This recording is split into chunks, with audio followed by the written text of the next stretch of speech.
शिवानी, बस अब बहुत हो गया। अब मैं तुम्हारी एक नहीं सुनूंगा। इससे बेहतर रिश्ता फिर नहीं मिलेगा। और तुम एक बार लड़के से मिल तो लो, अगर पसंद ना आए तो हम जिद नहीं करेंगे। पापा, मैंने कहा ना मुझे अभी शादी नहीं करनी। अभी नहीं करने का क्या मतलब है बेटा? शादी के लिए यही सही उम्र होती है। अगर तुझे कोई लड़का पसंद है तो बोल ना। हम नहीं माँ, ऐसी कोई बात नहीं है। अब अच्छा ठीक है, मुझे अपना प्रोजेक्ट पूरा करके आने दीजिए, फिर मिल लूंगी मैं जिससे भी आप कहेंगे। ये है शिवानी, जो अपने माता पिता की इकलौती बेटी है और शहर में बड़े ठाट बाट से रहती है। शिवानी के माँ बाप उसकी शादी करना चाहते हैं, लेकिन शिवानी इसके लिए तैयार नहीं है। वो बात को टालकर अपने कॉलेज प्रोजेक्ट के लिए निकल जाती है, जिसके लिए उसे अपनी टीम के साथ कुछ दिन एक पिछड़े गाँव में बिताने थे। वो जिस गांव में थी वहां बस कुछ दिन पहले ही बिजली की सप्लाई शुरू हुई थी। यही वजह थी कि यहाँ के लोग शहर के ऐशो आराम से पूरी तरह अनजान थे। भले ही इस गांव में शहर के ऐशो आराम ना हो, लेकिन फिर भी यहाँ कितना सुकून है। यहाँ की हवा से लेकर यहाँ के लोग कितने अच्छे हैं ना। सही बोला तूने, सच में शहर के शोर शराबे से दूर कितना अच्छा लग रहा है यहाँ। शिवानी और उसकी दोस्त बातें कर ही रही थी कि तभी शिवानी की नजर खेत में काम कर रहे एक लड़के पर पड़ी। अंजलि, उधर उधर देख तो जरा। ओह वाह, क्या बॉडी है उसकी, और मसल्स तो देख इसकी। ऐसी बॉडी तो कई साल जिम करने के बाद भी नहीं बना पाते शहर के लड़के। चल ना बात करते हैं। अब नहीं, रहने देना। जिस लड़के के बारे में शिवानी और उसकी सहेली अंजलि बातें कर रही थी वो था इसी गांव का रहने वाला राघव, जो वाकई देखने में बहुत ही अच्छा था। उसकी कद काठी ऐसी थी कि कोई भी लड़की पहली ही नजर में उसे अपना दिल दे बैठे, और ऐसा ही हुआ था शिवानी के साथ। अंजलि के जोर देने पर वो भी उसके साथ राघव से बात करने पहुंची और फिर एक्सक्यूज मी, हाय, मेरा नाम अंजलि है और ये शिवानी। जी नमस्ते, हम राघव। बताओ क्या समस्या है? समस्या तो कुछ नहीं है। वो असल में शहर से जो टीम आई है ना, हम उसी के साथ आए हैं। आपका गांव घूमना चाहते हैं, आप घुमाएंगे हमें प्लीज? माफ कीजिए मैडम, हमें बहुत काम है, आप किसी और से पूछ लो।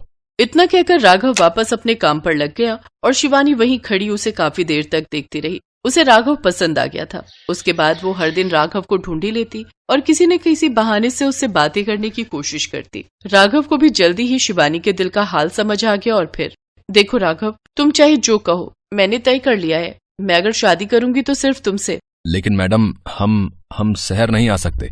यहाँ हमारा भरा पूरा परिवार है, हमको नहीं छोड़ सकते, चाहे जो हो जाए। तो तुमसे शहर आने को बोल ही कौन रहा है? और वैसे भी शादी के बाद लड़कियां ससुराल आकर रहती हैं, लड़के नहीं। मुझे तुम और तुम्हारा ये गांव बहुत भाग्य है। राघव प्लीज मुझसे शादी कर लो, मैं यहाँ तुम्हारे साथ खुशी खुशी रहूंगी। शिवानी की ये बात राघव के दिल पर जा लगी। सच तो ये था कि उसे भी शिवानी पसंद थी, लेकिन अब जब शिवानी उसके खातिर शहर छोड़कर गांव में रहने को भी तैयार थी तो उससे भी ना नहीं बोला गया। शिवानी ने गांव से लौटकर अपने घर वालों को राघव के बारे में बताया। फिर काफी नानुकुर के बाद आखिरकार शिवानी के माता पिता को झुकना ही पड़ा और इस तरह शिवानी और राघव की शादी की तैयारियां शुरू हो गई। पापा, एसी बुक करने की कोई जरूरत नहीं है। वहाँ गांव में अभी लाइट के कनेक्शंस हुए हैं तो वोल्टेज इतने नहीं आते कि एसी चल सके। आप ऐसा कीजिए, एक अच्छा सा कूलर ही खरीद दीजिए, बस वही काफी होगा। और वैसे भी गांव में शहर से कम गर्मी होती है तो वहाँ कूलर ही बहुत है। शिवानी जानती थी कि गांव में उसकी जिंदगी आसान नहीं होगी, लेकिन फिर भी राघव के लिए वो अपने सारे ऐशो आराम छोड़ने को तैयार थी। जल्द ही शिवानी और राघव की शादी हो गई और शिवानी के साथ उसका कूलर भी उसके ससुराल आ गया। अरे ये का बला है भाई, देखो तो पहले कभी नहीं देखे। हवा डिब्बे वाला मशीन है बाबा, बिजली से चलत है यो। राघव का बड़ा परिवार था। उसके माता पिता, चाचा चाची और उसकी छोटी बहन सब साथ ही रहते थे। और फिर एक दिन, सुनो ना, अब काफी गर्मी होने लगी है, आप ये कूलर का कनेक्शन कर दो ना। हाँ, बस एक बार हम घर में बत्ती से कनेक्शन करवा ली हैं, तभी कूलर चल पाया है तुम्हार। अब ठीक है, कोई बात नहीं। अगले ही दिन राघव अपने घर में लाइट का कनेक्शन करवा लेता है और फिर बारी आती है कूलर को बिजली से जोड़ने की। राघव कूलर का कनेक्शन करने जा ही रहा होता है कि तभी उसकी माँ आकर उससे कहती है, अरे लल्ला, जो का कर रहे हो तुम? मायो कूलर को कनेक्शन कर रहा है, और का कनेक्शन जो का होता है? का कोई खाने की चीज है का? ना मेरी अम्मा, कनेक्शन को मतलब है कि हम जा कूलर को बत्ती से जोड़ के चलान जा रहे। अच्छा लल्ला, जो कूलर वही तो है जो गर्मी में ठंडी लाई दी है। हाँ अम्मा, यो भैया। अरे अरे सबे लोग सुनो, हम आओ लल्ला, कूलर चलाने जा रहे हो, सब लोग आओ, जल्दी आओ रे। इसके बाद घर के सभी लोग घर के आंगन में आ जाते हैं और पास में शिवानी कूलर को लेकर सभी लोगों का उत्साह देखकर हंसे जा रही थी। सब लोग कूलर को ऐसे देख रहे थे जैसे कोई अजूबा देख लिया हो। कोई खुशी से नाच रहा था तो कोई टकटकी लगाए बस कूलर को ही देखे जा रहा था। राघव के माता पिता तो कूलर के आगे झुककर उसे प्रणाम भी करने लगे थे। कूलर महाराज, अब आप हमें चला के दिखाए दे, बड़ी कृपा होएगी। अरे बाबूजी, ये कोई इंसान या देवता नहीं है, ये तो बस एक मशीन है। अभी देखिए, बिजली से कनेक्शन होते ही ये चल पड़ेगा और फिर देगा इस गर्मी में ठंडी का एहसास। अरे भाभी, जो गर्मी में ठंडी ला दे वो देवता से कम थोड़े है। काय अम्मा, सही बोले ना हम? हाँ बेटी, तुमने बिल्कुल सही कही। और वैसे भी घर में कछु नया काम पूजा पाठ से ही होना चाहिए। जो तुम ऐसा करो, जाके आरती की थाली सजा लाओ। राघव की बहन जाकर तुरंत आरती की थाली सजा कर ले आई। असल में पूरे गांव में सिर्फ राघव का ही घर था जहां कूलर जैसी कोई चीज आई थी। तो सिर्फ घर वाले ही नहीं बल्कि गांव के लोग भी उत्सुकता से उस कूलर को चलते देखने वहां पहुंच गए थे और बड़ी ही बेसब्री से कूलर के चलने का इंतजार कर रहे थे। राघव की माँ ने बड़ी ही श्रद्धा से कूलर की पूजा की, उसकी आरती उतारी और फिर राघव जैसे ही कूलर के स्विच को ऑन करने के लिए आगे बढ़ा तो उसके पिता ने उसे रोकते हुए कहा, अरे थोड़ा रुक जा राघव, सब लोग आए के कूलर देवता के पाए छू लो भैया, उसके बाद ही ये चालू होएगो। इतना सुनकर वहां मौजूद सभी लोग बारी बारी से कूलर के पैर छूने के लिए आने लगते हैं और ये देखकर तो शिवानी की हंसी नहीं रुक रही थी, लेकिन किसी को बुरा न लगे इसके लिए वो सबसे मुंह छिपाकर हंस रही थी। फिर जब सभी लोगों ने कूलर को झुककर प्रणाम कर लिया तब जाकर आखिरकार राघव ने कूलर का प्लग लगाकर उसका स्विच ऑन किया। लेकिन ये क्या, कूलर तो चला ही नहीं है। जो का भयो, जो चल का नहीं रहो। हाय मोरे राम, जो तो बड़े अपसगुन हो गए हो। जरूर कूलर देवता हमसे नाराज हुई गए हैं। बताओ, यहाँ कौन है जो कौन गलत काम करके आओ है? बताओ जल्दी, उसकी वजह से ही कूलर देवता नाराज भय हैं। अरे चाची जी, ऐसा कुछ भी नहीं है। वो देखिए, बस लाइट चली गई है इसीलिए कूलर नहीं चल रहा है। अच्छा, तो अब हम क्या करिए बहू? करना क्या है, थोड़ा सा बस इंतजार कीजिए, जैसे ही लाइट आएगी तो ये कूलर खुद ब खुद ही चलने लगेगा। शिवानी के ऐसा कहने के बाद पूरा परिवार और गांव के लोग भी कूलर को घूरने लगे। कोई वहां से हिलने को भी तैयार नहीं था क्योंकि हर कोई बस एक बार उस कूलर को चलते हुए देखना चाहता था और उसकी ठंडी हवा को महसूस करना चाहता था। काफी घंटों के बाद सबका ये इंतजार आखिरकार खत्म हुआ जब बिजली आ गई। बिजली के आते ही कूलर तेज आवाज के साथ चल उठा और कूलर को चलते देख सभी लोग पहले तो चौंके, लेकिन फिर उसकी ठंडी हवा को महसूस कर खुशी से नाचने लगे। सबको इतना खुश देखकर शिवानी को भी खुशी हुई। भले ही उसका ससुराल गरीब और पिछड़ा हुआ था, लेकिन एक छोटी सी चीज में खुशियाँ कैसे ढूंढनी है ये शिवानी ने यहीं आकर सीखा था। उसने मन ही मन ठान लिया था कि वो अब राघव के साथ मिलकर न सिर्फ अपने ससुराल बल्कि पूरे गाँव को ऐसी कई खुशियाँ लाकर देगी।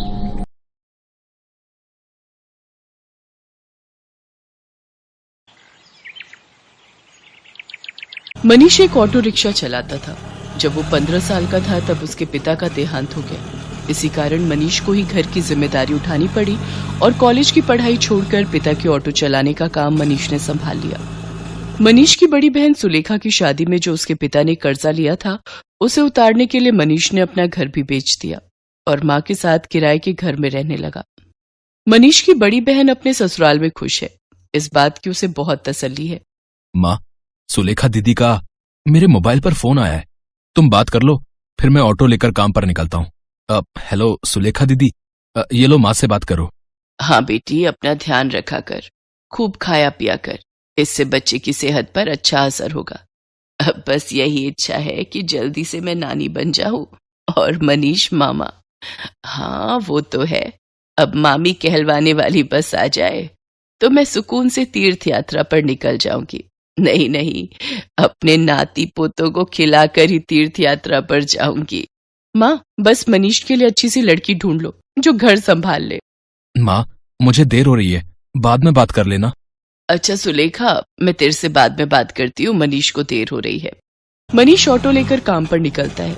उसे पहले ही बहुत देर हो चुकी थी, पर रास्ते में जाम भी बहुत था। वो सवारी का इंतजार कर रहा था, तभी उसका एक साथी जो उसकी तरह ऑटो चलाता था वो किसी लड़की से झगड़ रहा था। अरे देखिए मैडम, ऐसा थोड़ी होता है? जब आपने मुझे यहाँ छोड़ने के लिए पैसे तय किए हैं तो चुपचाप मेरे पैसे दे दो ना। भैया, मैंने आपको बोला ना, मेरा पर्स रास्ते में कहीं गिर गया। मेरा मोबाइल फोन भी उसी में है और सारे पैसे भी। मेरा पर्स कहीं नहीं मिला। मैं तुम्हें बोल रही हूँ ना, मुझे अपना नंबर दे दो, मैं तुम्हारे नंबर पर पैसे भेज दूंगी। अभी मुझे देर हो रही है, मुझे सामने होटल में एक फंक्शन में पहुंचना है। अब क्या हुआ निरंजन, लड़ क्यों रहे हो सुबह सुबह? अरे देखना यार, सुबह सुबह पहली सवारी मिली और वो भी मुझे पैसे देने के लिए मना कर रही है। इन मैडम का पर्स कहीं खो गया है और मुझसे कह रही है कि पैसे बाद में देंगी। अरे ऐसे थोड़ी होता है भाई। कोई बात नहीं निरंजन, कभी कभी किसी की परेशानी को भी समझना चाहिए। एक काम कर, तेरे कितने पैसे बने मैं दे देता हूँ, ये मैडम मुझे बाद में दे देंगी। मनीष निरंजन को ऑटो के 200 रुपए दे देता है। Thank you so much. मेरा नाम अर्चना है। आप मुझे अपना नंबर दे दो, मैं आपके नंबर पर ऑनलाइन पेमेंट भेज दूंगी। बाकी अगर मुझे देर ना होती तो मैं आपको अभी पैसे दे देती।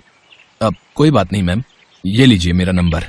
अर्चना नाम की वो लड़की मनीष का मोबाइल नंबर ले लेती है और अगले दिन मनीष के मोबाइल पर पैसे ट्रांसफर कर देती है। आपके पैसे मैंने अकाउंट में भेज दिए हैं, आप चेक कर लीजिए। और कल के लिए एक बार फिर से थैंक यू, आपने अनजान होकर भी मेरी मदद की। अर्चना और मनीष बात करने लगते हैं। अर्चना को मनीष से बात करना बहुत अच्छा लग रहा था। उसके बाद 1-2 बार अर्चना की मुलाकात मार्केट में मनीष से हो ही जाती है। धीरे धीरे दोनों दोस्त बन जाते हैं। मनीष को पता चलता है कि अर्चना एक बहुत ही अमीर खानदान की लड़की है तो वो उसे समझाता है। अर्चना, तुम बहुत ही अमीर खानदान की लड़की हो। तुम में और मेरे में जमीन आसमान का फर्क है। मैं एक मामूली ऑटो रिक्शा चलाने वाला गरीब लड़का हूँ। तुम्हारा और मेरा यूं दोस्ती रखना ठीक नहीं है। प्लीज तुम मुझसे मत मिलो। तुम ना मिलने की बात कर रहे हो, पर आज तो मैं तुम्हें अपने प्यार का इजहार करने आई थी। मैं तुम्हें बहुत पसंद करती हूँ मनीष। मैं अपनी आगे आने वाली पूरी लाइफ तुम्हारे साथ मिलकर जीना चाहती हूँ। कहते कहते अर्चना फूट फूट कर रोने लगती है और मनीष उसे गले लगा लेता है। अर्चना अपने मम्मी पापा से इस बारे में बात करती है और जबरदस्ती मनीष से शादी करने के लिए मना लेती है। इधर मनीष भी अपनी माँ और बहन से इस बारे में बात करता है और एक शुभ मुहूर्त में दोनों की शादी हो जाती है। अर्चना का स्वभाव बहुत अच्छा था। उसे इस बात से कोई फर्क नहीं पड़ता था कि उसकी ससुराल गरीब है। ना ही उसने कभी इस बात की कोई शिकायत की। अर्चना, अब तुम मेरे साथ शादी करके खुश तो हो ना?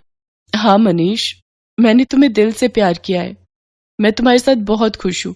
माँ जी, सुलेखा दीदी सब मुझे कितना प्यार करते हैं। मुझे तो महसूस ही नहीं हुआ कि मैं अपना घर छोड़कर आई हूँ। तभी अर्चना की सास भी आ जाती है। जीती रहो बहू, हम बहुत भाग्यशाली हैं कि इस घर को तुम्हारे जैसी बहू मिली। अर्चना भाभी, ये देखो, मैं आपके लिए नई साड़ी लाई हूँ। आज आप शाम को कीर्तन में यही पहनना। सुलेखा दीदी, ये साड़ी तो बहुत सुंदर है, ठीक है, पर एक शर्त पर। आज आप मुझे खुद तैयार करोगे, प्रॉमिस? अर्चना की बातें सुनकर सुलेखा की आंखों में आंसू आ जाते हैं। उसने कभी सोचा ही नहीं था कि उसे इतनी प्यारी भाभी से इतना प्यार और सम्मान मिलेगा। सचमुच कुछ ही दिनों में अर्चना ने सबके दिल में एक अलग जगह बना ली। अब तो अर्चना के बिना कोई भी नहीं रहता था। सुलेखा के बेटा पैदा होता है। इधर अर्चना भी गर्भवती हो जाती है। अर्चना के मां बनने के बारे में जब उसके मम्मी पापा को पता चलता है तो वो उसे मिलने के लिए उसके ससुराल आते हैं। पर अर्चना का घर देखकर दोनों ही मुंह बनाने लगते हैं। अर्चना, तुम अपने मम्मी पापा के पास बैठो, रसोई से चाय और नाश्ता मैं ले आती हूँ। क्या बात है अर्चना, तुम इस हालत में भी घर के काम खुद ही करती हो? तुम्हारे घर में कोई नौकर चाकर नहीं है क्या? कैसी बातें करती हो ललिता तुम जानती भी हो तुम्हारी बेटी किस घर में ब्याही है। यहाँ 2 वक्त की रोटी खाने के लिए भी सोचना पड़ता है। एक टाइम की सब्जी दूसरे टाइम खाते होंगे ये भला क्या नौकर चाकर रखेंगे? नहीं पापा, ऐसी कोई बात नहीं है। माँ जी और मनीष ने तो मुझे कई बार कहा है कि मैं घर में कोई काम वाली रख लूं, पर पूरा दिन मैं घर पर होती हूँ, मेरा भी मन नहीं लगता। और फिर मैं तो कुछ भी नहीं करती, सारा काम माँ जी ही करती है, मुझे उठने ही नहीं देती। ये लीजिए चाय। अर्चना, तुम्हें ये समोसे बहुत पसंद है ना? मैं ये भी हलवाई से खरीद लाई हूँ, अपने मम्मी पापा को भी दो। नहीं नहीं, मैं ऑयली फूड कम खाती हूँ। और अर्चना, तुम भी ये सब मत खाया करो। तुम्हें इस टाइम में जूस, फ्रूट्स ये सब लेना चाहिए। बहन जी, आप तो समझदार हैं। ये समोसे वगैरह ये सब बहुत नुकसानदायक है। मम्मी, आप मेरी टेंशन मत लो, माँ जी मेरा पूरा ख्याल रखती है। वो मुझे समय पर जूस, फ्रूट, दूध, दही, सब्जियां और सब कुछ खाने के लिए देती है। तभी अर्चना की ननद सुलेखा भी आ जाती है। अर्चना भाभी, मैंने डॉक्टर से अपॉइंटमेंट ले लिया है। कल सुबह 11 बजे आपको मेरे साथ चलना है, तो आपका चेकअप हो जाएगा और बाकी जो इंजेक्शन वगैरह। सुलेखा, तुम्हारा कौन से हॉस्पिटल में बच्चा हुआ था जिस डॉक्टर के बारे में तुम बात कर रही हो? जी, वो बड़े बाजार में जो हॉस्पिटल है जहां डॉक्टर नेहा बैठती हैं, वो सस्ता बेकार सा हॉस्पिटल। अर्चना, तुम उस हॉस्पिटल में चेकअप के लिए जाओगी? तुम्हारा दिमाग तो ठीक है। अर्चना, तुम एक मामूली से हॉस्पिटल में चेकअप के लिए जाओगी? तुम चिंता मत करो, इन लोगों के पास अगर तुम्हारे इलाज के लिए पैसे नहीं है तो क्या हुआ, मैं तुम्हारे लिए इस शहर के सबसे बड़े नामी हॉस्पिटल में आज ही बात कर लेता हूं। और तुम अभी के अभी अपना सामान पैक करो और हमारे साथ चलो। किसके घर? आपके घर पापा? मैं अभी अपना घर छोड़कर कहीं नहीं जा सकती। मुझे डॉक्टर नेहा, जो कि एक बहुत बड़ी और समझदार डॉक्टर है, उन्होंने सुलेखा दीदी की नॉर्मल डिलीवरी की है। उन्होंने मुझे पूरा रेस्ट करने के लिए बोला है।